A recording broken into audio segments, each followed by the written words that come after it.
Hi, everyone. Thanks for joining us for the pre-recorded presentation for the Tutu Wellfield Superfund site. Today, we'll be presenting about the revisions made to the proposed cleanup plan for groundwater remediation at the Curriculum Center.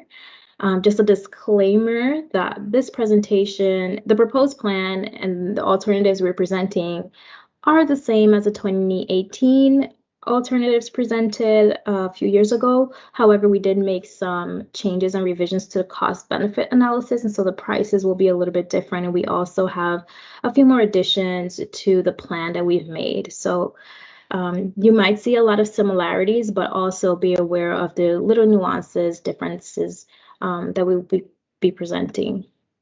My name is Donnet Samuel, and also I'm the Community Involvement Coordinator at the EPA, and also on this presentation, we have Carolyn Kwan, who's a Remedial Project Manager. So our objectives today are to share information about the conclusions for the focused source remedial investigation, risk assessment, and feasibility study. These are just some research and assessments we've been doing at the site in order to influence the proposed plan and the alternatives that might be best fitted for this site. We will be presenting about revisions made to the 2018 proposed plan with updated cost benefit analysis, and we'll also share proposed plan for the cleanup of the contaminant source, which is at the Curriculum Center of the Tutu Wellfield site. After the presentation, we do welcome and encourage you all to submit comments if you have any, and we'll be accepting comments until August 13th. So our agenda today, just very quickly overview is Superfund. We'll also be discussing site background, remedial investigation, risk assessment, feasibility study, preferred remedy, and then we'll just share some information about how you can present your questions or comments after the presentation. Now I'll hand it over to Caroline so she can present about the overview.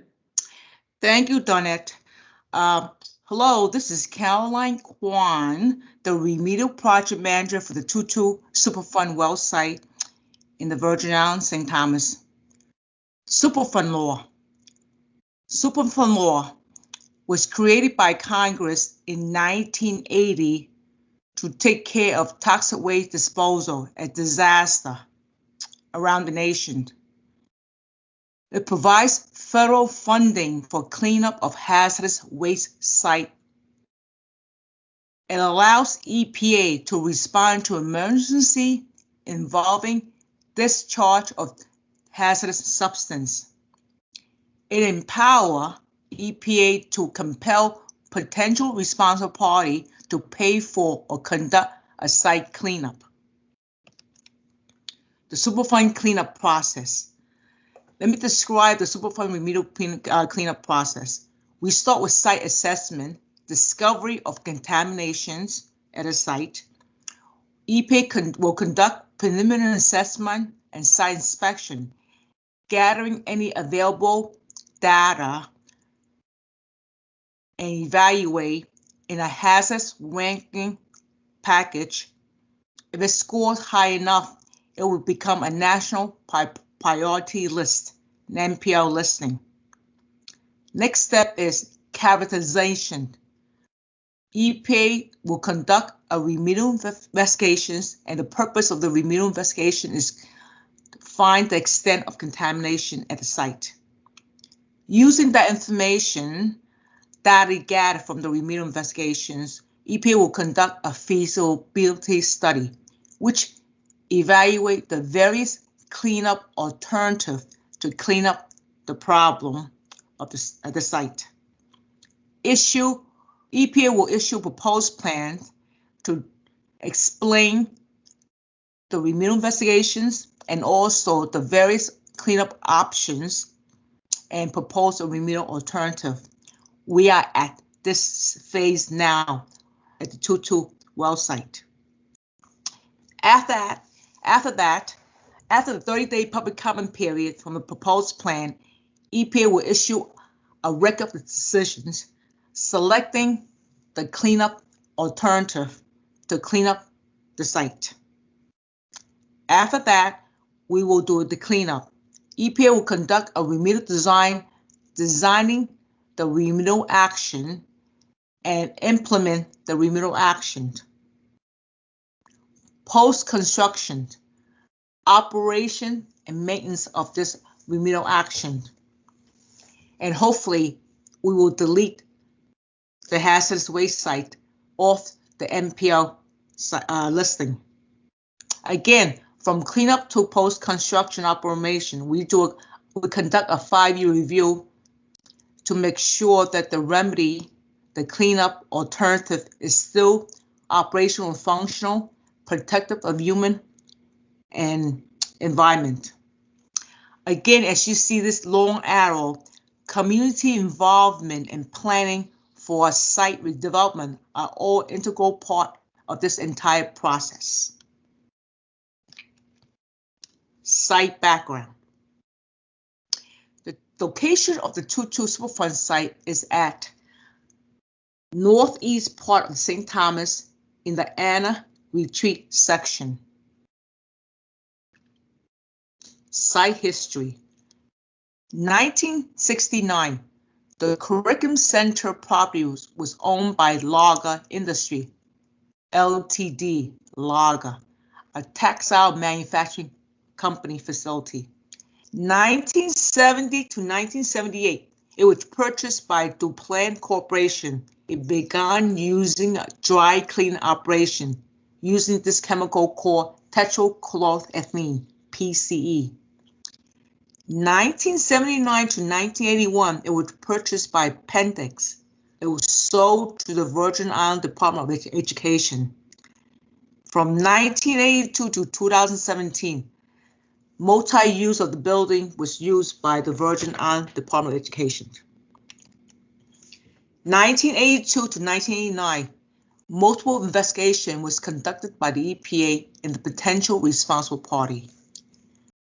1994 to 1995, remedial investigation RI identified a commingled plume with chlorinated volatile organic compound, CVOCs, and that contain also petroleum and gasoline component within that plume.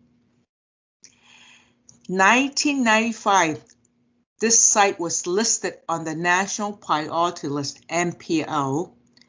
The studies conclude that the CVOC plume with dichloroethylene, DCE, tetrachloroethylene, PCE, trichloroethylene, TCE, and vinyl chloride originated at or near the Curriculum Center.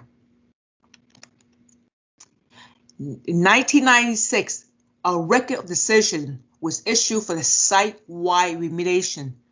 We selected 2 groundwater pump and treat system to restore the groundwater at the Tutu well site. From 2004 to 2013, EPA construct the 2 pump and treat system, which include 2 groundwater system to treat the CVOC plume. The groundwater treatment facility was operated by EPA. It has since transferred to the USVI, the DPNR, Department of Planning and Natural Resources, to operate and maintain in 2013. In April 2015, EPA created ARPA Unit 2 to investigate potential additional contaminant source in the source area, particularly in the Curriculum Center. Let me present to you the status of the site-wide remediation as we define ARPA Unit 1. We have installed treatment number 1, as I point out here, behind the Curriculum Center to treat the contaminations. This is the plume, the chlorine solvent plume that we have talked about, that I mentioned. We also install a groundwater treatment plant, number 2 down here, just a little above the former O'Henry dry cleaner. EPA also installed a soil vapor extraction unit behind the Curriculum Center to extract out the contaminated vapor from the ground from 2004 to 2006. In the 2 years of operation, the vapor contamination was reduced significantly. Therefore, we turn off the soil vapor extraction system. Unfortunately, insufficient reduction of groundwater contamination were still happening at the Curriculum Center up here. Therefore, EPA created an Operating Unit 2, the source area remedial investigations. In this source remedial investigations that was conducted, this outline figure the study area, this is the Curriculum Center, and this is behind the Curriculum Center. We have a treatment center right here. We install a bunch of monitoring wells. We defined an OU2. These are monitoring wells that was installed during the Operating Unit 2 in this box and also outside of the Curriculum Center at the perimeter. OU2 monitoring 4, 5, 3, etc. And then also OU2 MD1.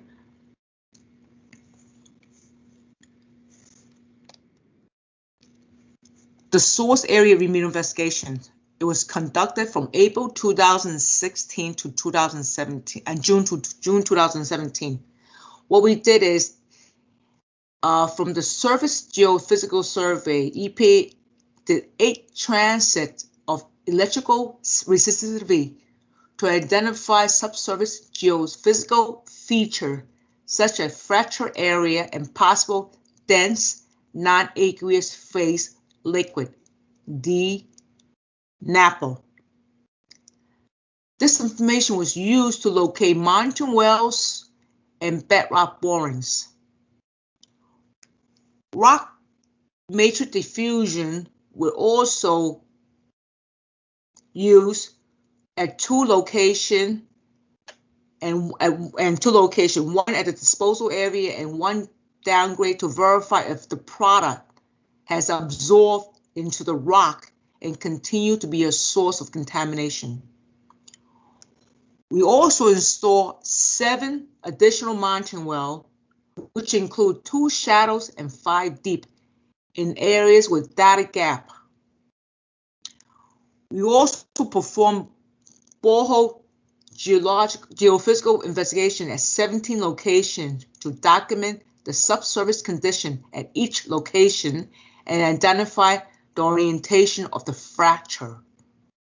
At 6 newly installed monitoring wells, at 2 of the matrix diffusion borehole, 8 existing monitoring wells, and at 1 former supply well. We also conduct packet testing and sampling at 4 of the newly installed monitoring well locations to collect sample from the isolated interval in the borings so that we can identify source of high concentration and to install well screen in those selected interval to sample. Groundwater sampling was also conducted along with groundwater level monitoring at all the 26 well plus newly installed wells. DNAPL, dense non-aqueous phase liquid, also monitoring was conducted at all the Operating Unit 2 monitoring wells. The result of this source area groundwater sampling.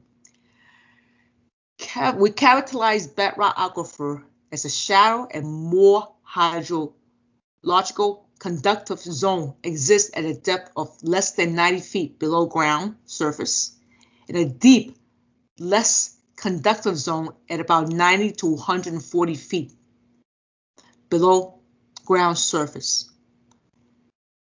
Unfortunately, dense non-aqueous phase liquid, DNAPL, is still present and will act as an ongoing source of the dissolved phase contaminations.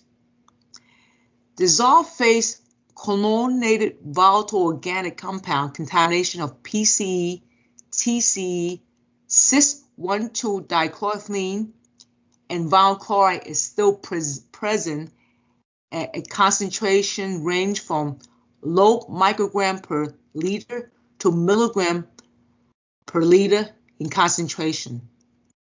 Contaminant absorbed in the rock will continue to leach from the rock into the groundwater for an estimate of 17 to 25 years after the source is removed.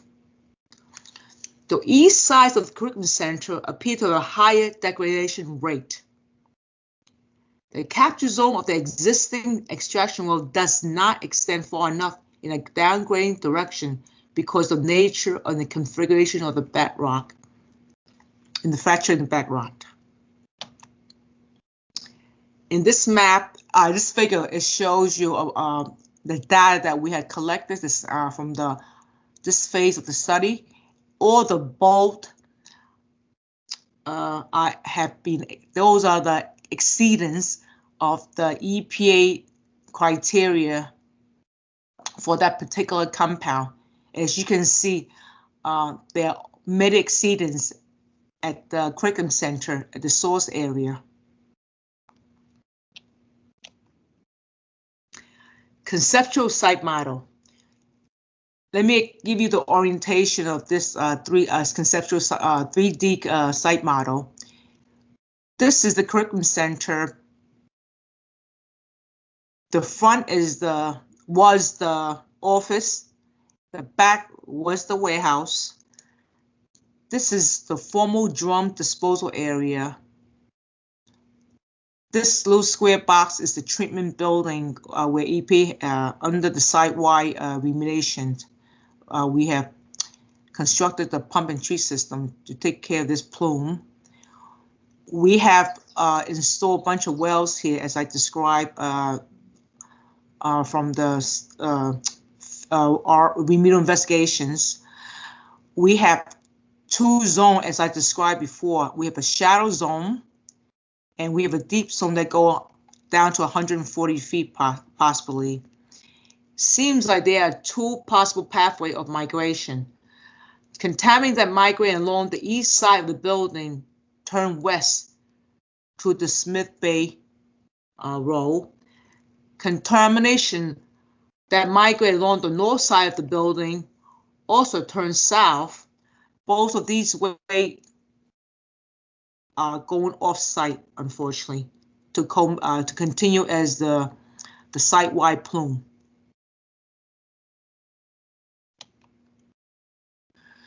The Tutu treatment plant, unfortunately, was damaged during Hurricane Irma and Maria because of the electrical problem. EPA came in to make the repair in 2020, and the system has been back in place as of last month. But unfortunately, contamination continued to migrate down gradient off-site.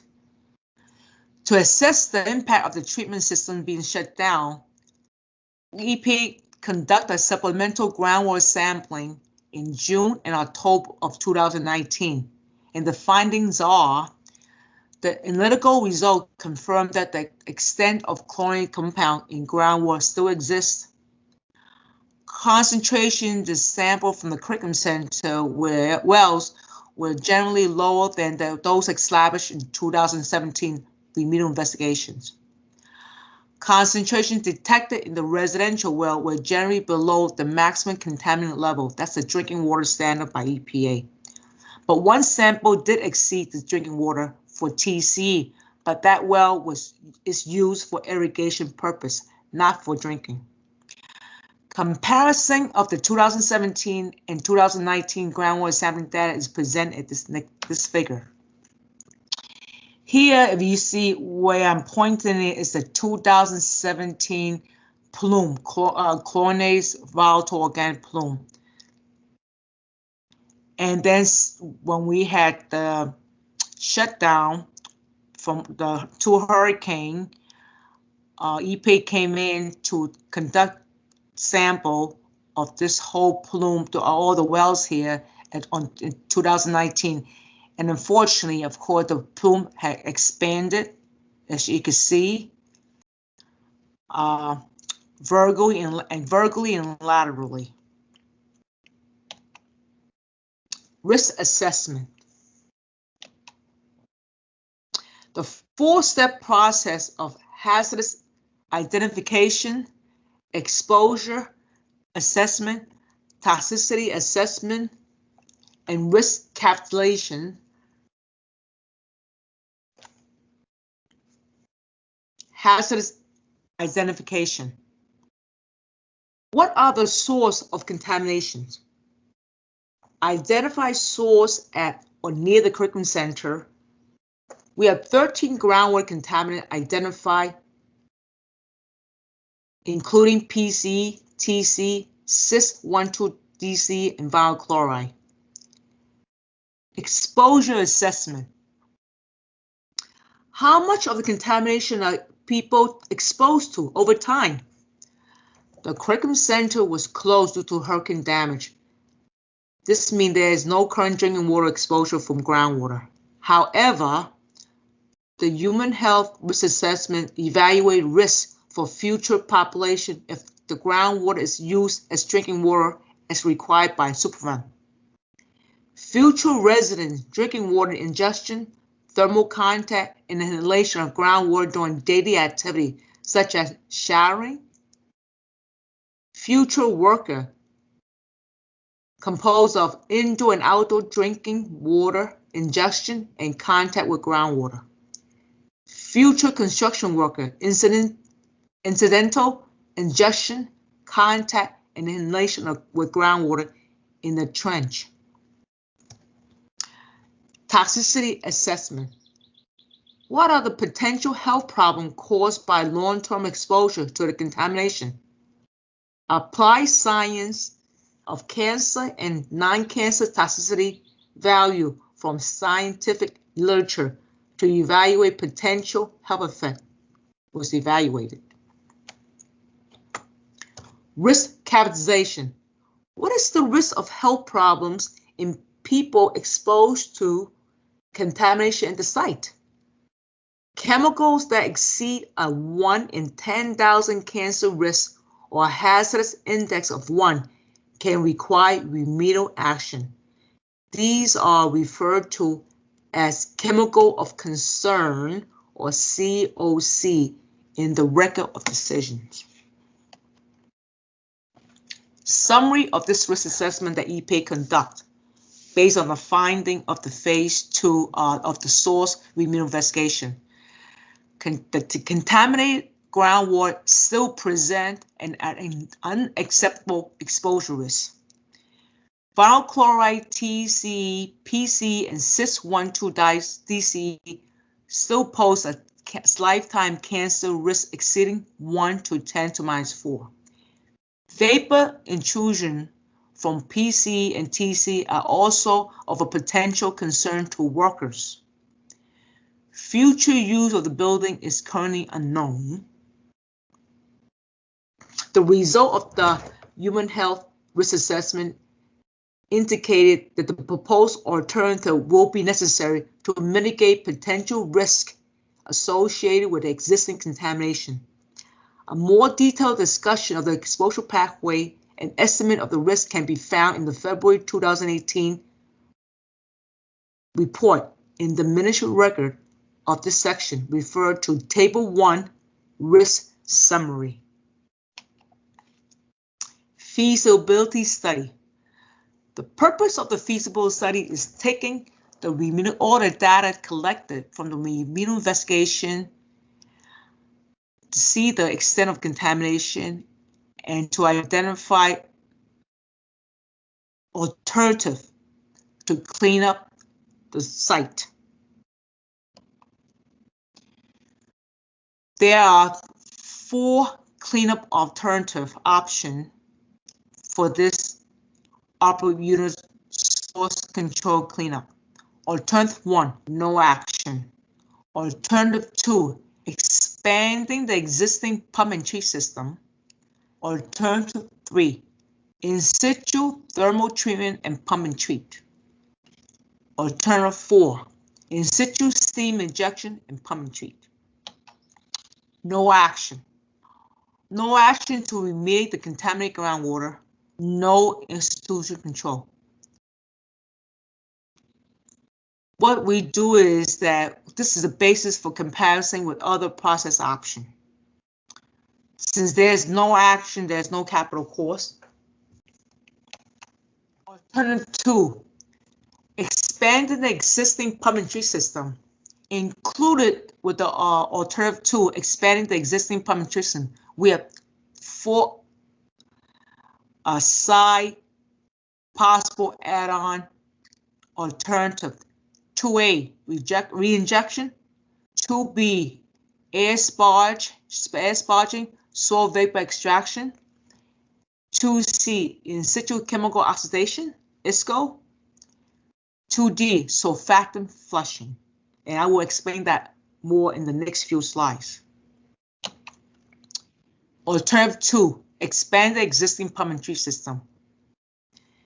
Here, additional extraction well downgrading of the facility will need to be installed RW10 and RW11 when we do this for this alternative. We will also upgrade the existing treatment facility, replace all the equipment to ensure that we could accommodate the additional float for treating the contamination at this location. We will also alternate pumping from different monitoring wells with high contaminant concentration at least once a week to pump out the contaminant. A dual phase extraction, enhanced liquid recovery on different source area will also be conducted. Again, the pro of this is the contaminant of the plume will be removed, especially the dense non-aqueous phase liquid. Estimate time is in excess of 30 years. The capital cost for this alternative 2 is $4.8 million. The 30 years lifetime of this operation maintenance is $8.5 million. Alternative 2A. This enhance the existing pump and treat system as I described before on alternative 2. Now for 2A, reinjection. We will treat the treated water that is pumped from the treatment facility will be reinjected, downgrading from the curriculum center to potential act as a hydraulic barrier to off-site migration of the contaminant. The pros of this is it will give us a better hydraulic control and maintain a water balance of this aquifer. It will be, again, estimated time frame in excess of 30 years. The capital cost for this is $437,000, and the operation of these injection well is $51,000 a year. Alternative 2B, enhancing the existing pump and treat system as I described in alternative 2. Now the potential source area include a portion of the contaminated plume in the rear of this curriculum center, which is unpaved, and also a portion of the contaminated plume beneath the slab of the building. Also, we will install about 25 soil vapor extraction well and 30 air sponging well. And what it does is the air sponging will involve injecting air directly into the subsurface to volatilize the contaminant from liquid phase to vapor for treatment and removal via the soil vapor extraction. The AS and SVE wells will be a potential source area including the area beneath the building, to help to mobilize the residual DNAPL within the zone influenced by the air sparge. Again, the pro of this that these wells will actively mobilize the residual DNAPL in these zones by the air, pushing them out, and the soil vapor extraction will extract the contaminant vapor and treat it. This will increase the mass removal and reducing the time frame of the pump and treat system. We assume that the time frame to operate this ASSVE system at the source area will be 5 years. Based on the modeling and calculation, the downgrading plume will reach drinking water standard in 25 years. The capital cost for this installing these wells $1.7 million, and the operation and maintenance of these wells yearly is $205,000. Alternative 2, in situ chemical oxidation, ISCO. What this does is this ISCO treatment at the potential source area acts as an enhancement using a slow releasing cylinder that construct with oxidant and wax. We will install 64 cylinder at 12 monitoring well, replaced yearly. These cylinders are composed of 38% potassium permanganate, 38% sodium persulfate, 24% paraffin, wax, or comparable oxidant. These chemicals will be used to reduce the source area concentration and selected monitoring well. It is assumed that these cylinders will be vertical stacked inside the well, enhance the distribution of the oxidant across the source zone. The pump and treat system will maintain hydraulic control of the dissolved phase plume from coming off the site. The pro of this is as a passive treatment from the source area concentration. It's less expensive. We assume that this area in situ chemical oxidation with these cylinders will be treated for 5 years. Based on a modeling calculation, the downgrading contaminated source will reach drinking water standard in 25 years. The capital cost of these cylinders is $99,000, and the annual operation to replace these cylinders is $117,000 a year. 2D, surfactant flushing. What this does is we are in situ flushing of fracture with surfactant solution at the potential source area as an enhancement. We assume that 4% surfactant solution will be injected into select monitoring wells within the source area via injection well. Extraction wells are also required to maintain hydraulic control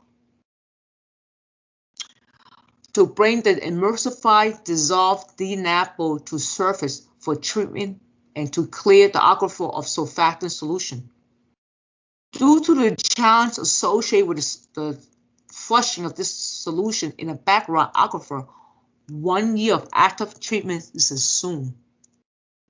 The pro of this is removal of source area concentration. The time frame is this flushing will occur for 1 year. Again, based on the calculation and the modeling, the downgrading plume will reach drinking water standard in 25 years. The capital cost of this is $1.2 million. Alternative 3, in situ thermal treatment and pump and treat system. This is the independent alternative 3. What this is, a thermal treatment to target the DNAPL in a potential source area to reduce the high dissolved contaminant concentration in the groundwater. Heat causes the underground contaminant DNAPO in the water to boil, creating an in-situ steam and vapor. The contaminant vapor are extracted using a vacuum recovery well and treated above ground. Operating the pump and treat system with downgrade extraction well is also needed to maintain the hydraulic control. The pro of this is ability to penetrate the fractured rock matrix and to treat the source of this DNAPO and the chlorine volatile organic. But unfortunately, this is a very high capital cost. The time frame for this thermal source treatment is for 2 years. Based on the calculation and the modeling, the downgrading source will be treated in less than 10 years. It will be 10 years. But the capital cost of this alternative is $89 million. And the annual operation maintained is $4.5 million. Alternative 4, in-situ steam injection and pump and treat. Steam injection, a potential source area to mobilize the DNAPO in the bedrock and to cause destruction of the contaminant, of this contaminant, and mobilize the DNAPO, and it will be captured by the pump and treat system. What we will do is we will install 60 steam injection well and 30 multi-phase extraction well. We will still need to install these two downgrading extraction well, RW10, RW11. What this does is that it will mobilize the DNAPO, which will be captured by these extraction well, and we will actually steam these source area for 2 years. Based on the calculation and the modeling, the drinking water again will be reach drinking water standard in 25 years. The capital cost of this is $25 million, and the annual operation is $8.5 million.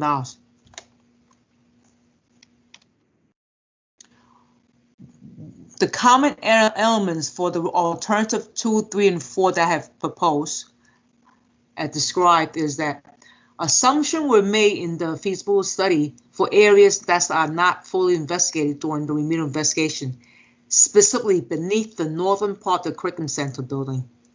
So the following additional work will need to be performed during the pre-design investigation, PDI, to address to verify these assumptions made and data gap.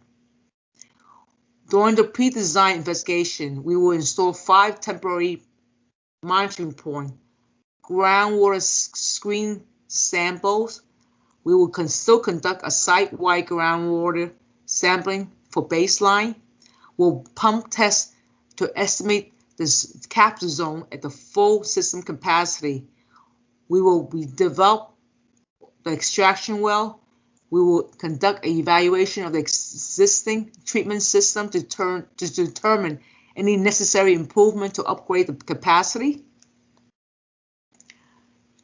Part of the common element is, of course, we have the long-term monitoring, site management plan, and 5-year review to ensure that the remedy is still operational, functional, and also protective of human health and the environment. Now, EPA used 9 criteria for selecting these cleanup plans. These 9 criteria to evaluate the alternative presented in this FS, and we choose which to implement. The 9 criteria are organized into 3 groups: threshold criteria, balancing criteria, modifying criteria. The threshold criteria: number 1, overall protection of human health and the environment. Will the plan protect people and the plant and the animal life on and near the site? EPA cannot and will not choose a plan that does not meet this basic criteria. Number 2, compliance with applicable or relevant and appropriate requirements. Does the alternative meet all federal, state, and territorial environmental statute, regulation, and requirements? The chosen cleanup plan must meet this criteria. Balancing criteria. Number 3, long-term effectiveness and permanence.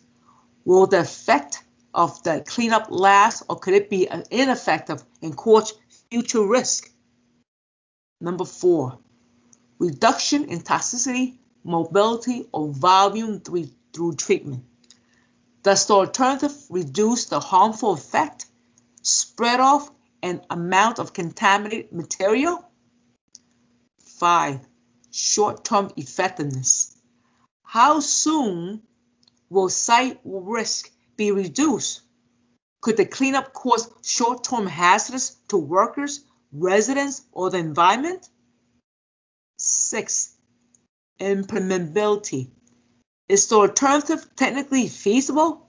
Are the right goods or service, example, treatment machinery, space at an approved disposal facility available to complete the plan? Cost. Number 7. What is the total cost of an alternative over time? EPA must choose a plan that gives necessary protection at reasonable cost. Modifying criteria. 8, state territorial acceptance. Do state and territory environmental agency agree with EPA proposal? 9, community acceptance. Acceptance of the preferred alternative by impacted community will be assessed following the public comment period, August 13, 2021. So please provide your comment. Preferred remedy. EPA preferred remedy with the support of the government of the Virgin Islands proposed alternative 2, expand existing groundwater extraction pump and treat and Ex-Situ treatment with alternative 2A, reinjection of the treated groundwater to the ground. We will expand the existing pump and treat system to include the 2 extraction well. We will upgrade pump and treat system to a higher flow rate to accommodate the extra contaminants extraction. We will upgrade all the treatment equipment to accommodate the extra flow and improve efficiency. We inject the treated water. We will conduct alternate pumping from existing monitoring well to extract the high contaminant concentration. We will conduct this dual-phase extraction from source area and conduct a long-term groundwater monitoring. Contingency plan for alternative 2 with alternative 2B, air sparge well and soil vapor extraction. We will again expand the existing pump and treat system to include a downwall extraction well, upgrade the pump and treat system to a higher flow rate, upgrade all the treatment equipment to accommodate the additional flow rate and improve efficiency. Air sparging and soil vapor extraction at source area, and long-term groundwater monitoring. Donetta, I would like to turn this over to you now. Thank you. Thanks, Carolyn. So if you have questions or comments based on what Carolyn just presented, you can contact me for a copy of the proposed plan, or you can also send me an email requesting updates as we kind of move forward in the process of remediating the site. My email address is epa.gov. And if you have specific questions about the alternatives presented or just technical questions about what's happening at the site and how we will be proceeding, you can just contact Carolyn, or you can also share your comments with her about whether or not you agree with the alternatives or if you disagree and why. You can mail her at the U.S. Environmental Protection Agency's main office at 290 Broadway on the 18th floor, New York, 1007. 1007, yeah. And then you can email her at kwan.carolyn@epa.gov. Thank you all for watching our pre-recorded presentation. We would also like to encourage you to visit our EPA webpage at www.epa.gov/superfund/Tutu Wellfield. Thank you again.